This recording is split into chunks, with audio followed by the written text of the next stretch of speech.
Se eu fosse você. Então, a maioria aqui está 25 para trás, né? A maioria aí tem entre 18 e 25 anos. Gente, é uma idade que define a nossa vida. É uma idade em que a gente toma talvez as decisões mais importantes da nossa vida. A gente define carreira, a gente define relacionamentos, a gente define com quem a gente vai se casar ou com quem a gente não vai se casar. A gente define coisas que são extremamente importantes. Amadurecimento, ela não é uma questão de idade. Muitas vezes a gente acha que assim, não, a partir do momento que a gente vai ficando mais velho, a gente vai ficando mais maduro. E nem sempre é assim. Eu tenho encontrado com pessoas de 40, 50, 60 anos, que é um nível de maturidade zero. E eu tenho encontrado com adolescentes, com jovens, que têm um nível de maturidade excelente. Então, a maturidade, a idade não define nosso amadurecimento, mas sabedoria. Sabedoria é um dos pilares do amadurecimento. E sabe o que é sabedoria? É a gente aprender com os nossos erros, com os nossos acertos. Hoje de manhã, fui tomar café da manhã, e aí eu fui cortar um pão com uma faca nova, era a primeira vez que eu estava usando ela, e eu quase arranquei o meu dedo fora. Né? E o que é sabedoria? É a partir desse momento, amanhã, quando eu for cortar o meu pão de novo, eu vou tomar 1000 vezes mais cuidado com essa faca, né? Eu menosprezei o potencial que ela tinha de me cortar. Então, amanhã, eu vou manusear ela com uma forma muito mais cuidadosa, né? Então, sabedoria, além de aprender com os nossos erros e acertos, eu acho que muito mais é a gente aprender com os erros e acertos de outras pessoas, né? Então, por isso que eu venho com essa mensagem nessa noite, que você possa aprender através daquilo que talvez eu gostaria muito de ter ouvido quando eu tinha meus 18, 20 anos, ou sei lá. Primeira coisa que eu quero conversar com vocês nessa noite, nessa mensagem, é: se eu fosse você, eu me importaria menos com o que as pessoas pensam sobre mim e eu me importaria mais com o que Deus pensa sobre mim. Gálatas 1:10 diz assim: acaso busco eu agora a aprovação dos homens ou de Deus? Ou estou tentando agradar a homens? Se eu ainda estivesse procurando agradar a homens, não seria servo de Cristo. Aqui o apóstolo Paulo fala: olha, deixa eu falar uma coisa para vocês. Eu não estou buscando mais a aprovação de homens, porque não tem como você viver sobre esse jugo de querer agradar as pessoas e agradar o Senhor ao mesmo tempo. A gente chega num ponto da nossa vida que a gente precisa entender que a nossa vida não é agradar homens, não é agradar pessoas, mas primeiro nos importa agradar a Deus. Queridos, nós somos famintos por aprovação, essa é uma sede do ser humano.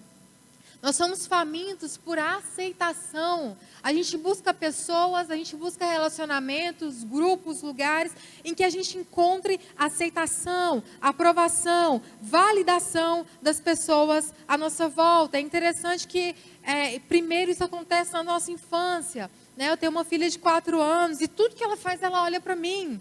Tipo assim, mãe, tá certo? Mãe, tá legal? Mãe, tá errado? Mãe... Né? Ou seja, os nossos olhos sempre se voltam para essa necessidade de sermos aprovados, de sermos validados. E à medida que a gente cresce, a gente começa a expandir isso para os nossos relacionamentos. Né? A gente sai do círculo familiar e a gente vai para a escola, e aí a gente começa a buscar a aprovação dos nossos colegas, e aí a gente começa a buscar a aprovação do grupo que a gente está inserido, e isso vai cada vez mais consumindo a nossa vida. Mas é interessante que geralmente essa necessidade de aprovação, essa preocupação a respeito do que as pessoas pensam ao nosso respeito, como que a gente é visto dentro do grupo que a gente vive, consome uma parte muito grande da nossa juventude.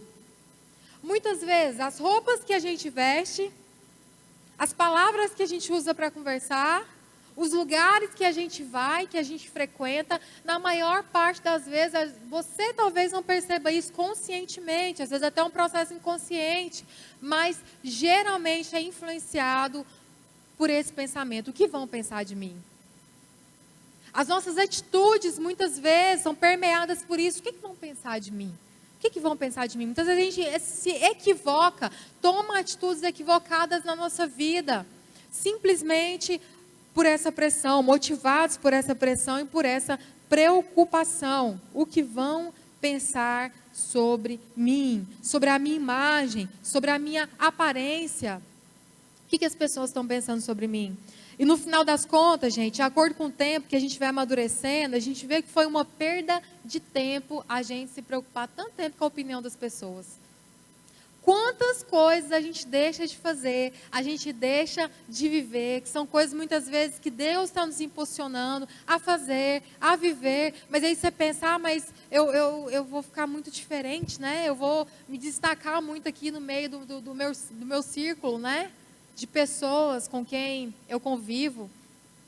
Eu brinco muito a respeito disso, mas eu lembro que na minha juventude, hoje acho que existe uma infinidade de materiais sobre relacionamento, né, namoro, essas coisas. Eu não tinha muito acesso, acho que naquela época, né, era mais difícil, palavras e tudo. E aí eu me lembro que, né, na minha fase de adolescência, na igreja, gente, era namoro para tudo quanto é lado, né? Os namoricos e tal, né? O fulano ficando com a fulano e tal, aquela loucura. E aí eu lembro que um dia eu estava sentada ali no canto, assim, bem naquele canto ali especificamente, Deus falou assim para mim, Natália, você pode esperar? Aí eu, esperar? Como assim, Deus? Né? Eu não estava entendendo o papo dele. Não, você pode esperar eu trazer o seu marido? Gente, eu nunca tinha ouvido falar sobre isso. Né? Eu tinha acabado de chegar na igreja, tinha 13, 14 anos de idade, nunca tinha ouvido falar sobre padrão de relacionamento cristão. E Deus já me bate uma dessa. Eu tinha 13 anos, o que eu mais queria, gente, era namorar, era beijar na boca. Me ajuda, né? Hormônios à flor da pele. Né? Eu queria alguém para me beijar na boca, para me ser feliz. E aí Deus fala assim, você pode esperar? Meu Deus, você está de brincanagem comigo, né? Esperar o quê, Senhor? Esperar o quê? Né? E aí eu lembro que eu fiquei com muito medo daquilo, porque eu falei assim, Deus, como assim? Eu estou num contexto em que está todo mundo namorando, todo mundo se encaixando, né? Todo mundo encontrando essa cara metade. E aí, o que eu tive que fazer? Me posicionar diante daquilo que Deus me falou. E aí, por muitos anos aqui na juventude, eu fui, na minha juventude, né? Quando eu era jovem e frequentava o culto de jovens, eu era esquisita. Eu era estranha. A maioria das meninas não queriam muito relacionamento comigo, não. Elas não queriam ser minhas amigas, não. Eu cresci na minha juventude praticamente sozinha. Né? Depois eu fui, vamos dizer assim, me enturmar com alguns meninos aqui da igreja, mas foi praticamente uma juventude na igreja sozinha. Porque a nossa mentalidade não era compatível. E aí eu falava, Deus, ou eu fico nessa turma, né? E sou influenciada e acabo fazendo aquilo que o Senhor me chamou para fazer, ou, infelizmente, eu vou ter que me afastar, me posicionar e aguentar a consequência disso. Né? E foi o que eu fiz. Então, assim, muitas vezes Deus está nos desafiando para tomar alguns posicionamentos na nossa vida, alguma atitude, mas a gente tem medo.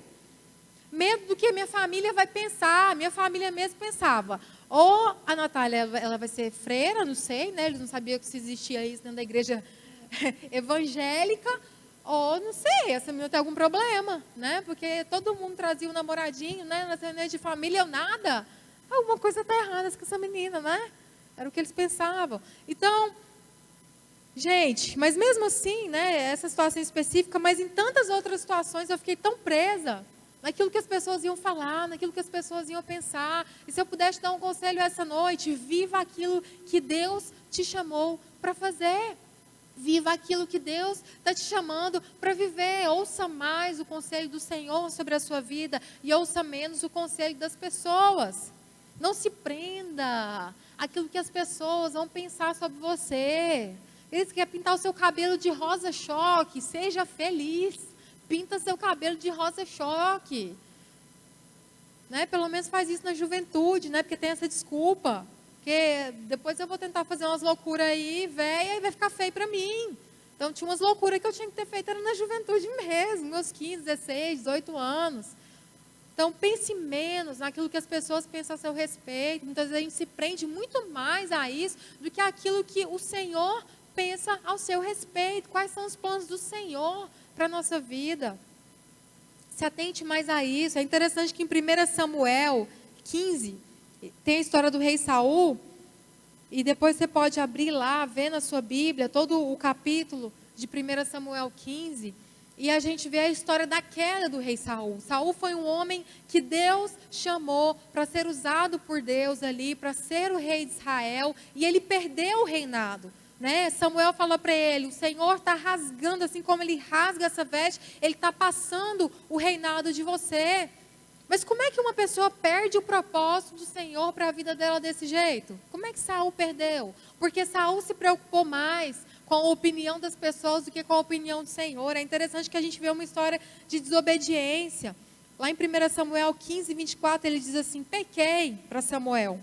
Quando Samuel foi repreender ele, falou, olha, você não fez tudo que o Senhor falou para você fazer. E ele falou, olha, eu pequei, eu violei a ordem do Senhor, as instruções de Deus que você me deu. Sabe por quê? Eu tive medo dos soldados e lhes atendi.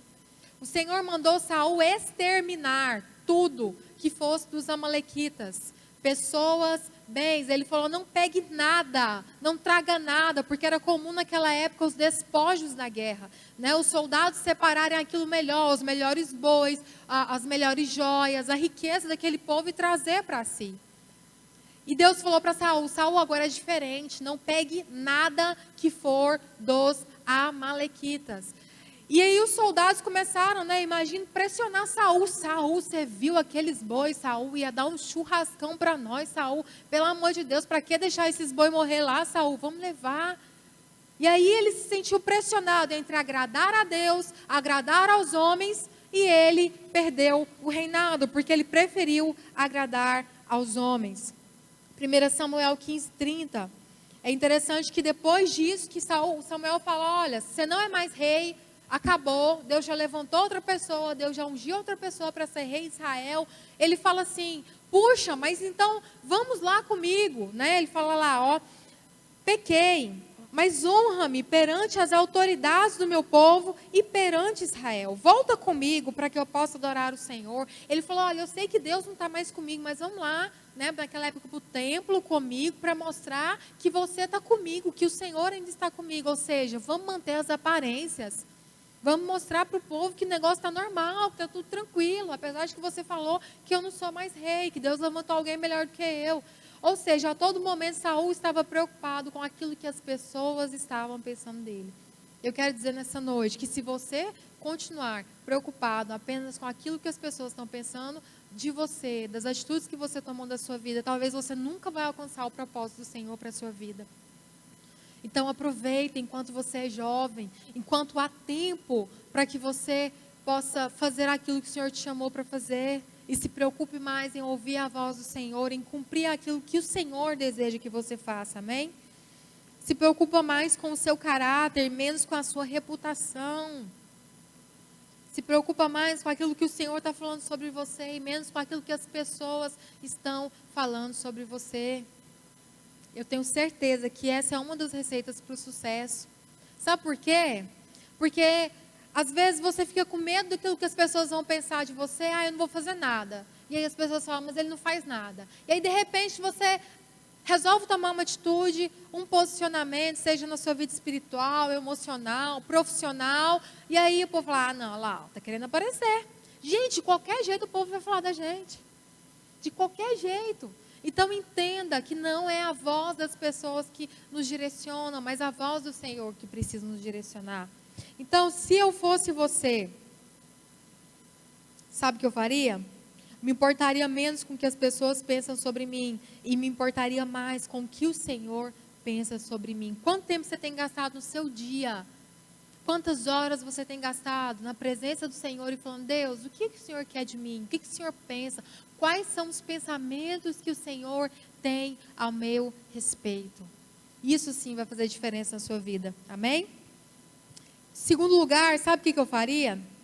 Se eu fosse você, eu buscaria menos oportunidades de falar sobre a minha fé e me preocuparia mais em viver a minha fé onde Deus me colocou. Me preocuparia menos em falar sobre a minha fé e me preocuparia mais em viver a minha fé onde Deus me colocou. Mateus 7,16 diz assim, vocês o reconhecerão por seus frutos. Pode alguém colher uvas de um espinheiro ou figos de ervas daninhas? Semelhantemente, toda árvore boa dá frutos bons, mas a árvore ruim dá fruto ruim. Mateus 5,16 diz: assim brilhe a luz de vocês diante dos homens, para que vejam as suas boas obras e glorifiquem o Pai de vocês que está nos céus. É interessante, sabe, como uma jovem cristã, muitas vezes eu me preocupava, sabe o quê? A sede que eu tinha de falar para as pessoas sobre Jesus.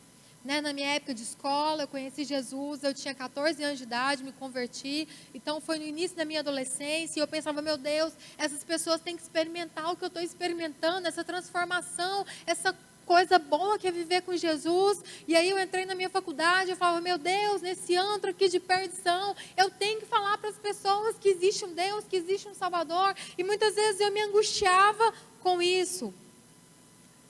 Mas é interessante que, com a maturidade, né, com os anos e com aquilo que eu fui vivendo, eu entendi que talvez nessa época eu estava focando na coisa errada.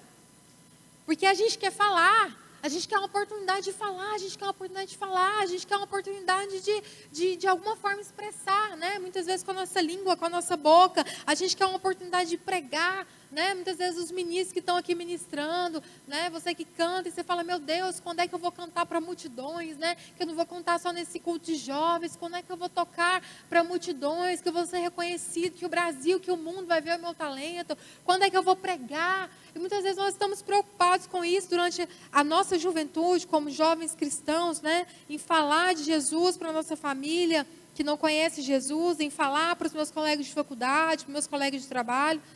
Mas, como eu disse para vocês, com a maturidade, com os anos, com a vivência com o Senhor, eu entendi que eu estava focando na coisa errada. Que eu precisava me preocupar muito mais com o meu caráter cristão, em viver a minha fé, para só então ganhar o direito de falar sobre o Deus a quem eu servia. Então não se angustie. Talvez você está num ambiente em que muitas pessoas não conhecem ao Senhor. Você acabou de conhecer Jesus, já tem uns anos de caminhada e você fica se cobrando, meu Deus, eu tenho que falar de Jesus, eu tenho que falar de Jesus. Sim, vai chegar esse momento, vai chegar essa oportunidade necessária, mas se preocupe em viver a sua fé. Sabe por quê? Porque se você viver a sua fé, as pessoas serão atraídas até você. Elas vão falar, o que você tem de diferente que eu quero também. Gente, eu não canso de falar sobre isso. Talvez você que já me tenha ouvido em algumas pregações, você sabe que eu sempre falo isso, mas eu não vou deixar de falar. O Brasil hoje é um dos países mais evangélicos do mundo. E a conta é que daqui a alguns anos, quase 90% da nossa população seja evangélica nominalmente. Mas a conta que não fecha é por que isso não tem transformado a nossa cultura? Por que isso não tem transformado a política? Por que isso não tem transformado o índice de violência no nosso país? Por que isso não tem transformado muitas vezes essa malandragem do brasileiro, né?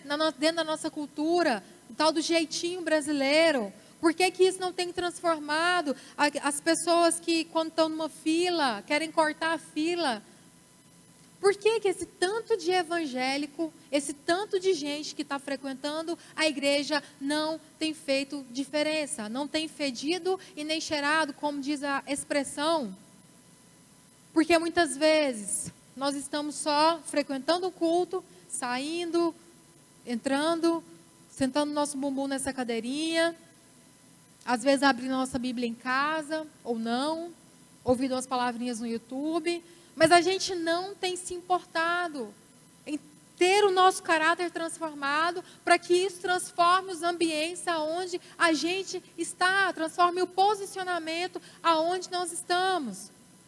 E para você como jovem, às vezes o lugar onde você está, querido, inserido na sua escola, na sua faculdade, na sua família, no seu ambiente profissional, eu nunca vou ter acesso, eu nunca vou chegar lá. E sabe quem vai ser o pastor, quem vai ser a pastora, quem vai ser o missionário, quem vai ser aquele que vai pastorear aquele ambiente? A sua faculdade é você. Mas entenda, Natália, então eu vou abrir o meu grupinho lá de uma célula no meu trabalho, lá na minha faculdade. Não estou falando que isso é ruim, é uma iniciativa bacana, maravilhosa.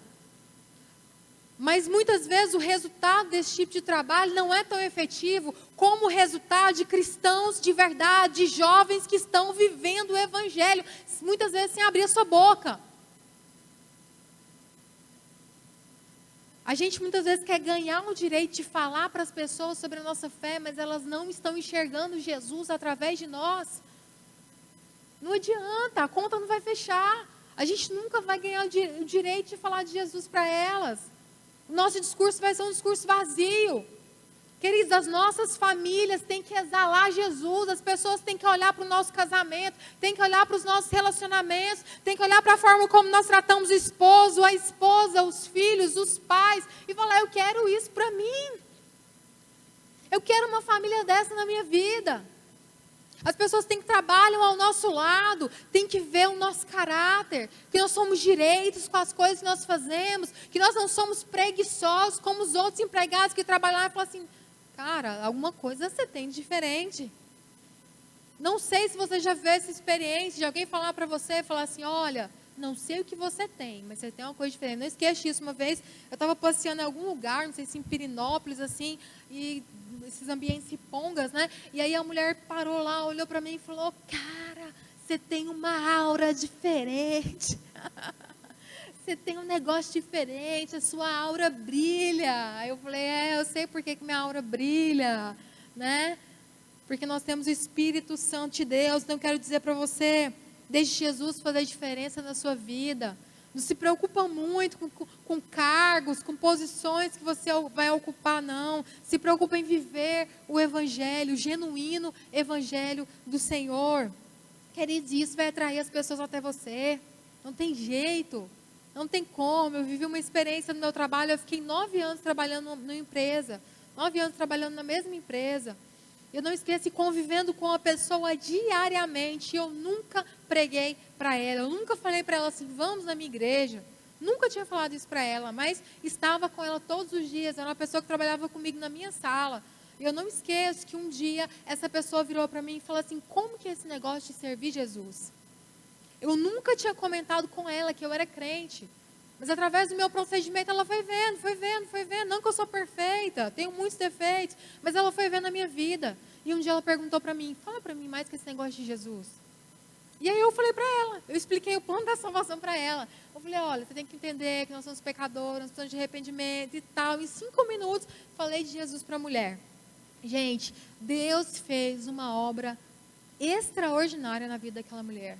A partir daquele momento, daqueles 5 minutos, eu não esqueço que ela falou para mim, ela falou, olha, eu conheço muitas pessoas que são crentes, eu tenho uma irmã que é crente, eu tenho familiares que são crentes, mas eu nunca desejei servir ao Deus que elas serviam, que eles serviam, porque eu vejo Jesus na sua vida.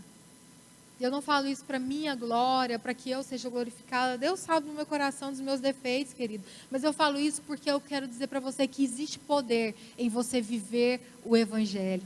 O simples e poderoso Evangelho do Senhor. O trabalho do Evangelho, sabe como que é um trabalho? É um trabalho de formiguinha. As formiguinhas operárias de Jesus, invadindo os espaços da sociedade, invadindo o colégio, invadindo a faculdade, invadindo a família, invadindo os relacionamentos. E nesse trabalho de formiguinha, nesse trabalho de um a um, o reino de Deus vai florescendo. Todos nós somos importantes no reino de Deus. A gente tem que se livrar desse estigma de quem faz a obra é o pastor, não é o Jefferson, é a Débora que lidera os jovens. Não, queridos, não. A gente tem que entender que a igreja aqui é o nosso CT, o nosso centro de treinamento, mas a vida de verdade acontece lá fora. E nós precisamos estar prontos para viver essa vida de verdade, porque as pessoas não querem ouvir falar de um evangelho que nós não vivemos. Nós ganhamos o direito de falar desse evangelho quando nós vivemos ele, amém? Então comece a pensar sobre isso, sobre caráter, sobre testemunho na sua escola, na sua faculdade, no seu ambiente de trabalho, porque através disso as pessoas vão querer esse Jesus e vão ser salvas, vão ser alcançadas por ele, amém? Então se preocupa menos, sossega o seu coração, tá? Em relação a querer ser um pregador, né? Muitas vezes, em todo lugar que eu passei, alguns ambientes de trabalho, sempre tinha um crente chato. Não seja esse crente chato. Aquele crente que fica lá, fulano tá pecando. Olha lá, que feiura. Ai, não sei o que. Não, gente, pelo amor de Deus, não seja o crente chato. Não seja o chamado crente Bíblia, né? Que o pessoal fala. Mas muitas vezes no mau uso da palavra. Que é aquele que fica falando em crentez. Você já viu gente falando em crentez, evangeliquez, para gente que não conhece Jesus? Eu tenho uma agonia disso. Você começa a conversar com a pessoa, está no ambiente familiar, ninguém da família conhece Jesus, a pessoa começa a soltar aquele jargão crente. Não, gente, vamos parar com isso. Pelo amor de Deus. As pessoas precisam ver um evangelho simples, um evangelho puro, um evangelho genuíno na minha vida e na sua vida. Amém? Terceiro ponto, acho que não vai dar tempo de falar tudo não, hein, Jefferson? Você falou que eu tinha 2 horas e não estou vendo esse combinado aí não, viu? Brincadeira, o Thiago diz que eu falo demais, que eu tenho que falar menos. Sabe o que eu faria se eu fosse você?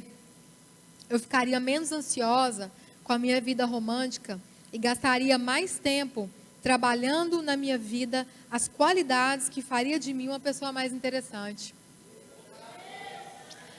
Tem jeito de fugir desse assunto, gente.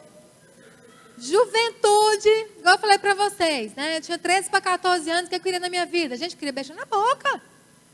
Né? E Deus cortou meu barato, eu fui beijar na boca do meu marido. Lascou, né? Casei com 23 anos, dos 13 aos 23 anos, 10 anos, hein? Doida para dar um selinho. Pelo menos, né? Doida. Só ficava treinando a laranja, Simone. Só treinando para aquele dia. Que eu encontraria meu amado. Gente, mas valeu a pena, viu? Porque, graças a Deus, a gente fez 11 anos de casado. E cada vez o negócio fica melhor. O negócio fica melhor, Simone. Não vem que esse negócio, porque 12 anos de casado, 10 anos de casado... 2 filhos nas costas, gente do céu, graças a Deus, o negócio tá bom. Muito bom. Acabei de receber um nudes aqui mesmo no meu celular, mas não posso mostrar para vocês não, tá? Brincadeira, gente. Para fazer isso não, põe vaza, né? Nudes do pastor para pastora. Nudes da pastora, pensa, vaza esse negócio, vai ficar feio pro meu lado, não vai? Faz isso não, gente, estou brincando, tá? Brincadeira. Mas é interessante, porque a minha vida amorosa ela foi muito parada, né? Não foi tão movimentada assim, não. Né? Me converti aos 13 anos, fiz esse propósito com o Senhor, né? Apareceram alguns propósitos no meio do caminho, mas eu driblei, né? Deus me ajudou a vencer, né? Porque, gente, é um negócio complicado de vencer na juventude, né? Esses hormônios não colaboram com a gente, né? Tem muita coisa que a gente acha que é demônio, gente, mas não é demônio, é hormônio, tá? Então fica tranquilo, fica quieto. Nem tudo é demônio na vida, tem muita coisa que é hormônio. Então, me casei aos 23 anos de idade, com meu primeiro namorado, né? Meu esposo, meu único marido. Então, você fala assim, Natália, você não tem conselho pra gente da vida romântica. Gente, se eu pudesse voltar atrás, eu faria tudo de novo. Né? Muitas vezes a gente fica com medo disso, esse negócio de casar virgem, né? Não experimenta, como é que eu vou saber como é que é o negócio? Gente... Eu sempre repito isso, não posso entrar nesse assunto não, senão a gente vai demorar demais. Eu sempre repito isso, falo, gente, Deus criou a gente com esse instinto. Você não precisa experimentar um negócio antes para saber que é bom, não. Né? É bom demais da conta, Deus criou para ser bom e pronto. Né? E vai ficando cada vez melhor, quando mais treina, melhor fica, né, Débora, Jefferson? Então não precisa se preocupar com isso, não. Não vem com essa cara de... Não vai essa cara de santo, não. Pelo amor de Deus, gente. Gente, brincadeiras à parte, tá? Falei para descontrair, pra vocês não ficarem com vergonha. Cânticos 2,7 diz assim: prometam ao mulher de Jerusalém, pelas gazelas e corças selvagens, que não despertarão o amor antes do tempo. É interessante que Salomão ele fala essa expressão, né? Em todo o Cântico dos Cânticos. Ele fala, me façam jurar, não despertem o amor antes que ele deseja encontrá-la. Essa versão diz assim, não despertem o amor antes do tempo. Gente, na nossa juventude, quase tudo gira em torno de viver um romance, né? A gente espera por aquele momento maravilhoso, né? Quando aquela pessoa enviada pelo Senhor vai chegar na nossa vida. Mas sabe que, se eu fosse você, eu pararia de romantizar um pouco esse negócio de escolher o marido, escolher a esposa, escolher a pessoa que vai ficar do nosso lado? Sabe por quê? A gente perde tempo demais tentando achar alguém, achar o par ideal, encontrar o par ideal, achar a nossa cara metade, quando o primeiro passo, sabe qual deveria ser? Olhar para nós mesmos. Né? A gente, vem para o culto, né? Fala, meu Deus do céu, vai no evento, no congresso. Eu não estou falando que você deve ficar de olho, tá, gente? Fica de olho, pelo amor de Deus. Né? Não dorme no ponto.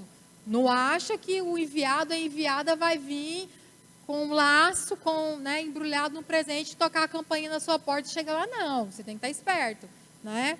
O Jefferson, eu tenho certeza que ele orou e vigiou, né? Ele olhou para a Débora e falou assim, a minha varou, e ele vigiou. Ele cercou o negócio ali, né? Como quem não quis nada, né? E foi indo, comendo pelas beiradas, né? E deu certo, não foi, Jefferson? Mas, deixa eu te falar uma coisa. Preocupa um pouquinho menos com isso. Em primeiro lugar, antes de você viver, quantos solteiros tem aqui? Solteiro. Você está aí, jogado às traças. Jogado às traças, meu filho. O negócio está feio pro seu lado. Quanto está namorando ou noivo? Quantos estão namorando ou noivos aí? Namorandos e noivos. Tá numa fase difícil, né, meu filho? Porque namoro vai ver para acabar, né? Ou acaba em casamento, né? Essa fase de namoro aí é uma fase abençoada, né? De Deus. Conhecer esse varão e essa varoa abençoada aí. Mas deixa eu te falar. Casados. Quantas pessoas casadas a gente tem aqui? Que bom que a maioria ainda está solteira, né? Está em tempo ainda, está em tempo. Deixa eu te falar uma coisa. O primeiro passo, antes da gente entrar no relacionamento, seria a gente olhar para a gente mesmo. Sabe por quê? Porque muitas vezes a gente entra nos relacionamentos, o nosso desejo é genuíno de encontrar aquela pessoa que o Senhor tem para nós, para caminhar ao nosso lado, para a gente se casar, né? Muitos aqui talvez já passaram da fase de querer se relacionar, né? Só por se relacionar. Você quer uma pessoa para construir uma família, né? Para viver algo do Senhor. Mas nesse processo, nós temos que parar de somente romantizar o negócio. A gente tem que começar a olhar para as competências necessárias para nós sermos alguém interessante. Não é só procurar pessoas interessantes, não. Você olhar para você e falar assim, será que eu sou uma pessoa interessante? Uma pessoa por quem alguém vai olhar para mim e vai falar assim, não, eu quero aquela pessoa. E quando eu falo interessante, eu não estou falando só de características físicas, não. Quero te perguntar, como é que anda a sua vida espiritual? Você seria uma pessoa espiritualmente interessante? Emocionalmente interessante? Fisicamente interessante, sim. Né? Porque a gente olha para a pessoa, a gente não vê a alminha dela, né? A alminha cretina, a gente vê o corpinho. E a gente tem que, sim, cuidar do nosso corpo, ser interessante, andar cheiroso, né? Bonito, bem arrumado. Querido, se você quer casar, anda bonitinho, anda cheirosinho, arrumadinho, né? Os meninos, vai pra academia, entendeu? Dá uma malhadinha, perde um pouco a pancinha, né? Para as meninas, dá aquela arrumadinha no cabelo e tal, né? Tem que andar ajeitado, porque a pessoa não vai apaixonar pela sua alma primeiro, né? Ela vai apaixonar pelo físico, né? Então, dá uma primeira impressão legal, uma primeira impressão ajeitada. Você não precisa ser bonito, não. Tanto cheiroso, amigo, já é um meio passo andado. Tá? Tanto cheirosinho, arrumadinho, bonitinho, já ajuda muito. Gente, o que seria despertar o amor antes do tempo? Muitas vezes é a gente querer viver um relacionamento amoroso antes de ter as mínimas habilidades para isso. Eu preciso me preparar espiritualmente, eu preciso me preparar emocionalmente, financeiramente, fisicamente. Se eu puder te dar uma dica preciosa, antes de você casar, antes de entrar no relacionamento, se envolver com uma pessoa, porque isso é uma coisa muito séria, resolva seus BOs. Resolva seus BOs emocionais. Resolva seus BOs espirituais. Resolva seus BOs. Gente, tem gente que entra no relacionamento e ainda está enrolado com o ex, do ex, e aí está tentando se livrar, mas aí está de olho no outro. Menina, é um negócio louco, tipo novela. Uns negócios doidos que eu nunca vi na minha vida. E aconselhando pessoas, você fala, gente, novela existe. A gente acha que novela é uma coisa louca. Não, é inspirado na vida real. Tem gente enrolada na vida nessa área. resolva seus BOs, resolva relacionamentos passados, quita com isso. Resolva suas carências emocionais. Às vezes a gente entra tão carente no relacionamento que a gente suga o outro. Você já viu aquele casal de namorado que era uma bênção? Começa a namorar, desaparece da igreja, desaparece de tudo, do mundo. Criou fumaça e sumiu. É um querendo sugar o outro. O coitado ou o coitado, muitas vezes, que é mais sugado, não vive mais, não tem amigo, não tem ninguém. Por que isso acontece? Carências emocionais, e muitas vezes são de coisas que vêm lá de trás, são de relacionamentos frustrados lá atrás, de relacionamentos familiares, muitas vezes a nossa criação. Eu falo, gente, se todo mundo pudesse fazer antes do casamento, fazer uma libertação, entendeu? Para arrancar com os demônios, para eles não entrar no casamento, não fazer farofa, cura interior, né? Para tratar o coraçãozinho, terapia, né? Precisa, todo mundo precisa de uma terapia uma vez na vida.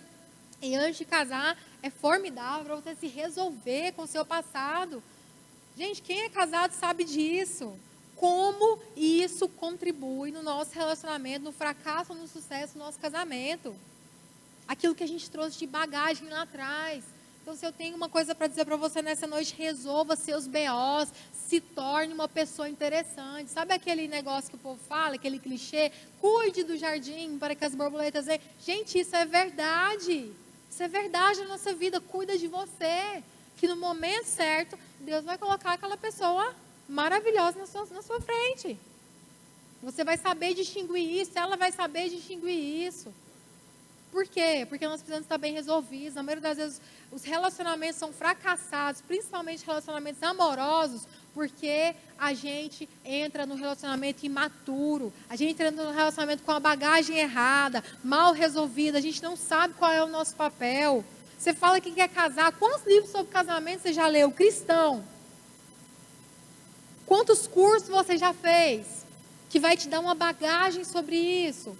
Sobre aquilo que o Senhor requer, o seu papel como marido, o seu papel como esposa. Não, muitas vezes a gente é cristão, entra no casamento assim, vai dar certo porque eu amo ela e ela me ama, gente. Paixão acaba, e o que fica é a aliança, o compromisso, o que fica é o que a gente está carregando ali para dentro. Então, antes de entrar num relacionamento, olhe para você, não se precipite. Sabe, eu não me precipitei no sentido de me relacionar com várias pessoas, mas na minha juventude eu ficava preocupada. Meu Deus, quando é que esse homem vai chegar? Quando é que minha bênção vai chegar? Quando é que eu vou me casar? Né? A gente fica ansioso com esse negócio e todo mundo de repente começa a se desenrolar. A gente vê os casais na nossa volta, o povo começa, né, a se juntar ali, e um casa de lá, um casa de cá. Você fala, meu Deus, eu fiquei para trás. Senhor, esqueceste de mim. Eles olham para você, para dentro de você e falam, o que está faltando dentro de mim? Faça essa pergunta sincera. Tem alguém do seu lado, um amigo, uma amiga de Deus, seu discipulador, e fala assim, quais são as características que eu preciso desenvolver em mim para me ser uma pessoa interessante? Chega no Jefferson, Jefferson, você tem andado comigo? Pode bater a real, seja sincero. O que falta dentro de mim? O que falta aqui de fora? Será que é o meu estilo? Será que eu estou muito brega? Será que eu estou afastando? Será que é mau hálito? Será que eu preciso, chupar um chiclete? O que está acontecendo? Me ajuda. Gente, tenha pessoas do seu lado que são reais com você, que não te bajulam, que não passam a mão na sua cabeça, mas que vão ajudar você a crescer, a avançar. Então, a gente precisa parar de romantizar um pouco essa área e entender que o primeiro passo deve ser olhar para você mesmo. Eu creio que eu entrei no meu casamento, de certa forma, preparada. Né, porque eu gostava muito de conversar com pessoas sobre isso, de saber o que Deus queria do meu papel, mas mesmo assim, existem coisas que se eu tivesse resolvido lá atrás, quando eu era solteira, os primeiros anos do meu casamento teriam sido ainda melhores. Ninguém nasce pronto, gente, ninguém vai entrar no relacionamento pronto, a gente vai sofrer um pouco mesmo, né? A gente vai crescer e a gente vai se ajustar ali, mas eu te falo que tem muita coisa que é evitável de acontecer, que você pode resolver agora enquanto solteiro, e você não quer resolver, e quando chegar lá dentro, eu posso? Eu posso. Posso falar um negócio? Não? Pode? É sem censura? Pode falar uma coisa para você? Estou terminando já.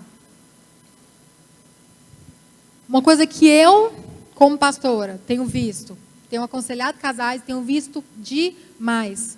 Homens e mulheres que não se resolveram na sua sexualidade e que entra no casamento, dá um boró danado. Homens e mulheres que têm problema de identidade, muitas vezes se convertem, porque eu acredito que questão de sexualidade é questão de identidade, né? E vai aflorar na sexualidade, e aí fala assim, não, eu casei, não, eu me converti, então eu vou me casar.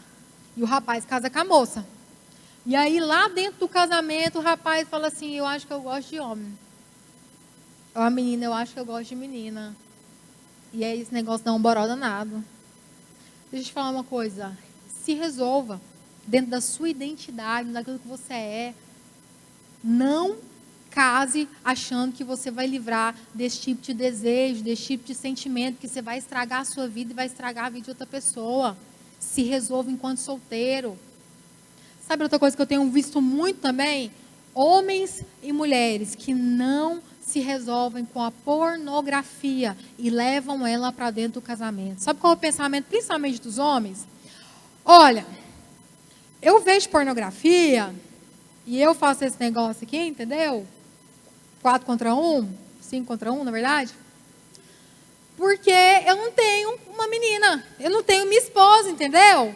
Estou aqui, por quê? Porque eu não tenho uma mulher para fazer esse negócio, entendeu? Aí eu me resolvo aqui mesmo. Aí sabe o que vai acontecendo dentro do casamento? Você vai frustrar a sua vida sexual e vai frustrar a coitada com quem você se casou. Porque você está tão acostumado em resolver aqui, ó, amigo, que quando você for resolver lá, você vai entender que não é a mesma coisa. Não é a mesma coisa. A sua mente vai estar tão viciada naquilo que você viu, tá? Estou falando para meninos e meninas, porque hoje o nível de envolvimento com pornografia está pau a pau. Antigamente falava, homem, não. Menina fica vendo, não só vendo, mas lendo literatura pornográfica. Eu quero dizer, para com isso. Não vai nessa onda, porque você vai se frustrar. Porque pornografia é mentira. Seja ela de qualquer espécie, seja um livro, seja vídeo, qualquer coisa que for, gente. Ela é uma mentira. E quando você for entrar para dentro daquilo que é o sexo real, a sexualidade real, um casamento real, você vai se frustrar. Então, se eu pudesse dar um conselho para você, resolva esse BO, porque senão você vai carregar isso para dentro do seu casamento, você vai acabar com a vida do seu esposo ou da sua esposa. Gente, não é 1, nem 2, nem 3. São vários casamentos que eu já vi que estão acabando, que acabaram por causa disso. Mulher que chega em mim e fala assim, Natália, tem 3 meses que meu marido me procura. O que está acontecendo com os homens hoje em dia, gente? Pelo amor de Deus. Mas por quê? Porque está se resolvendo com a pornografia, está se resolvendo de outra forma. Falar, ó, minha filha, alguma coisa está errada. Ele está se resolvendo, ele não está te resolvendo, mas ele está se resolvendo de outra forma. Então, se eu puder te dar um conselho, eu diria para você, resolva esse BO, leve esse BO para sua esposa, não. Leve esse BO para seu esposo, não. Ele não merece, não. Ela não merece passar por isso, não. Resolva-se antes de casar, porque senão o bicho vai pegar. Literalmente. Você vai ver uma vida frustrada. E aí você está achando assim, não, Natália, eu faço isso, mas o dia que eu casar, eu paro. Gente, não dá certo, não. Se eu fosse você, tá? Eu já vivi uma estrada aí, já vi muita coisa, né? Não tanto quanto pessoas mais velhas, né? A gente já lidou com muita questão de relacionamento, com muitos casais, jovens recém-casados, e que falaram, ai meu Deus, eu achei que o negócio era bom, mas por quê? Porque trouxeram BOs, coisas mal resolvidas. E isso não somente nessa área, mas em todas as áreas. Então, se eu tivesse um conselho para você, seria esse. Resolva os seus BOs. E na área sentimental, eu ficaria menos ansiosa com a minha vida romântica. E eu gastaria mais tempo trabalhando em minha vida as qualidades que faria de mim uma pessoa interessante. Então, se avalie com franqueza. Você quer casar? Você quer alguém do seu lar? Você quer um relacionamento? Avalie dentro de você o que precisa ser transformado, o que precisa ser mudado, reavaliado, para que você seja essa pessoa interessante. Amém? Eu estaria milhões de pontos, milhões de coisas para falar aqui, Jefferson, mas eu vou encerrar por aqui. Quero dizer para você que Se eu pudesse te dar um conselho, eu diria, não perca seu tempo. Queridos, à medida que a gente envelhece, né? Tem algumas crianças aqui que eu vi crianças. Tem algumas crianças aqui nessa noite, queridos, que eu vi no Moisésinho, assim, ó, na frente do culto, um bebezinho, como a minha bebê, que eu já tenho nos braços, de 8 meses. Quando eu cheguei na igreja, não vou falar quem é, né, porque senão vai ficar feio para mim, né? Mas tem alguns bebês aqui que eu peguei no colo, né, e que hoje eu não consigo mais. E sabe qual a sensação que ele vai dando? Que o tempo passa muito rápido. Muito rápido. Você não vai ser eternamente jovem. Esse vigor que você tem, essa saúde muitas vezes, né? Vai passar. Vai passar. E sabe o que vai ficar? O fruto das suas escolhas hoje. Queridos, tem escolhas. Eu falei para vocês, tem um livro chamado A Idade de Ouro, que ele fala que da idade entre os 18 e os 28 anos são as decisões mais importantes que a gente faz na nossa vida. E eu quero dizer que isso é verdade. Se você tem a oportunidade de tomar as melhores decisões da sua vida, tome.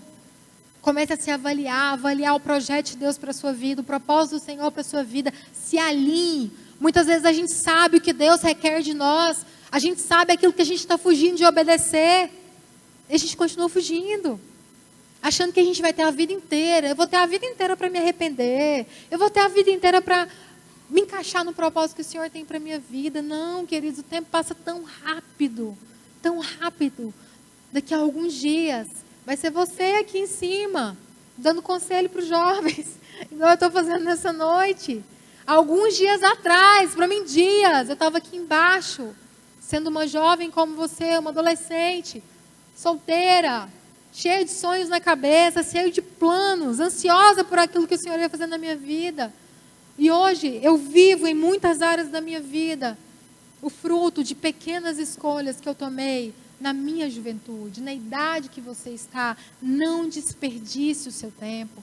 Não desperdice aquilo que o Senhor está fazendo na sua vida hoje.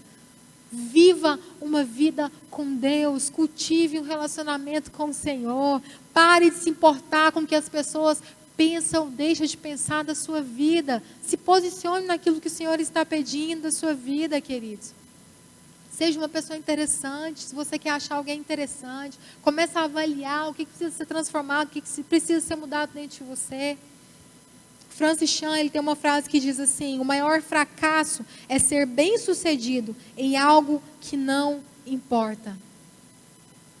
O maior fracasso é ser bem-sucedido em algo que não importa. O que é importante para você hoje? Qual que é a sua ideia de falar assim: nossa, o dia que eu alcançar isso na minha vida, eu vou ser muito feliz, eu vou ter muito sucesso. O dia que acontecer isso na minha vida, começa a avaliar isso dentro do seu coração. Se o dia que você chegar nesse nível, o dia que você chegar lá na frente, esse sonho que você tem dentro do seu coração, será que é o sonho de Deus para a sua vida? Será que é o propósito do Senhor para a sua vida? Quero convidar você a ficar de pé nessa noite.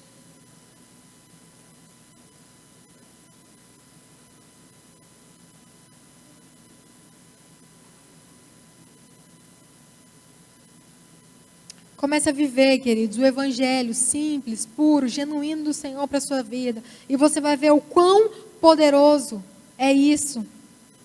Viver a nossa vida diária ao lado do Senhor Jesus. Buscando caráter, buscando poder, buscando santificação. Existe poder nisso.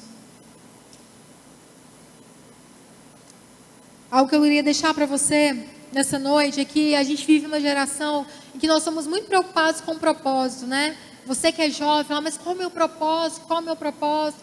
Eu quero dizer para você, se preocupe em viver o propósito do Senhor para a sua vida.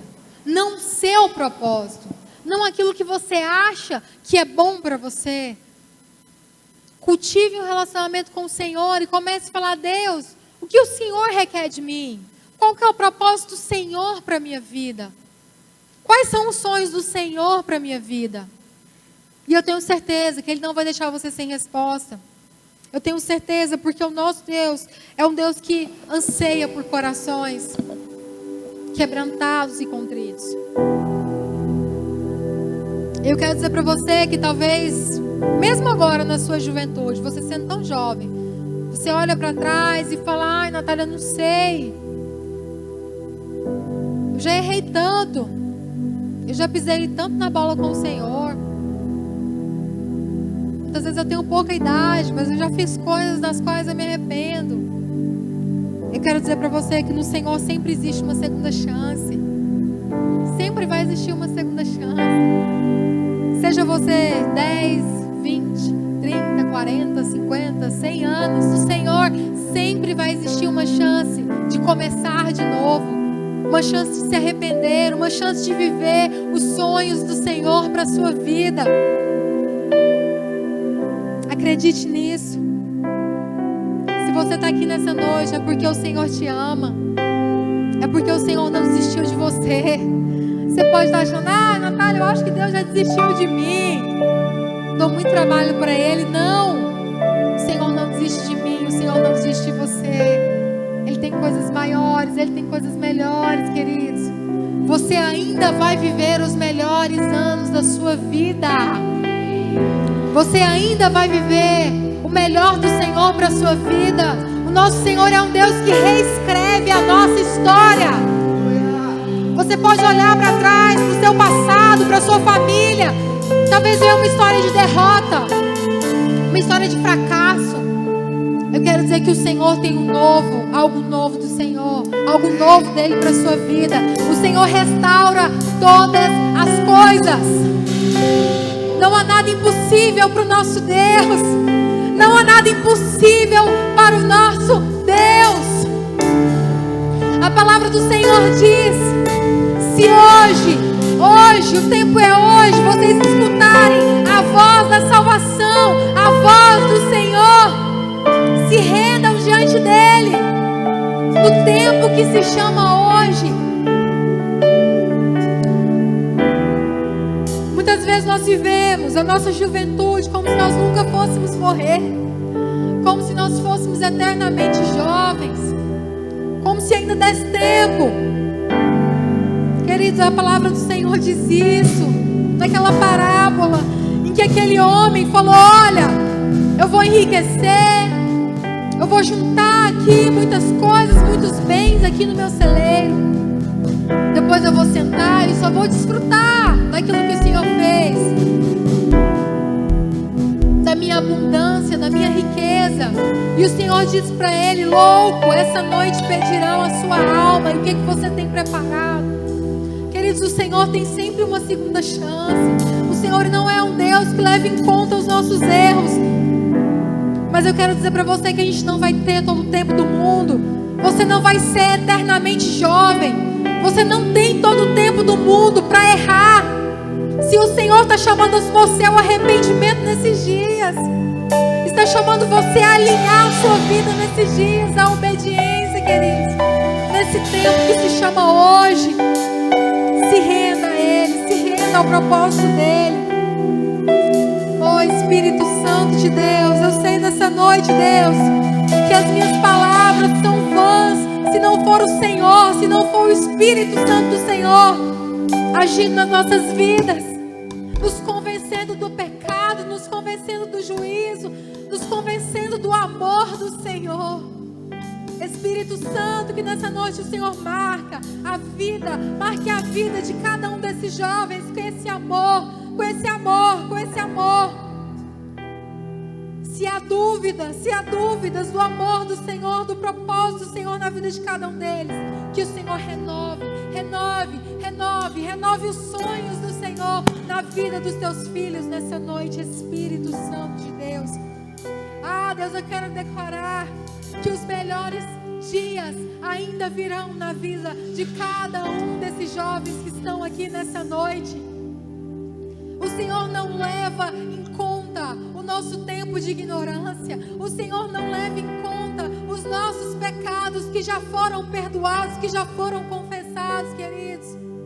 Espírito Santo de Deus, traga sobre nós nessa noite o teu renovo.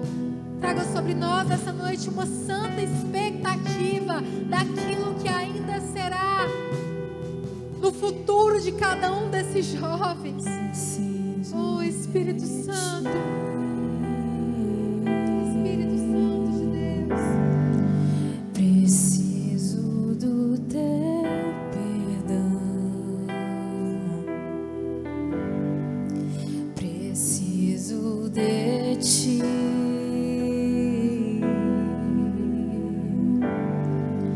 Quebranta o meu coração,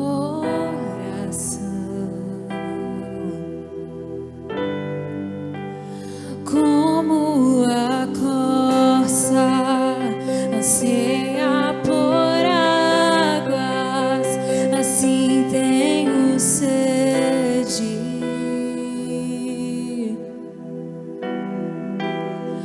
Como terra seca, assim é minha alma, preciso de ti.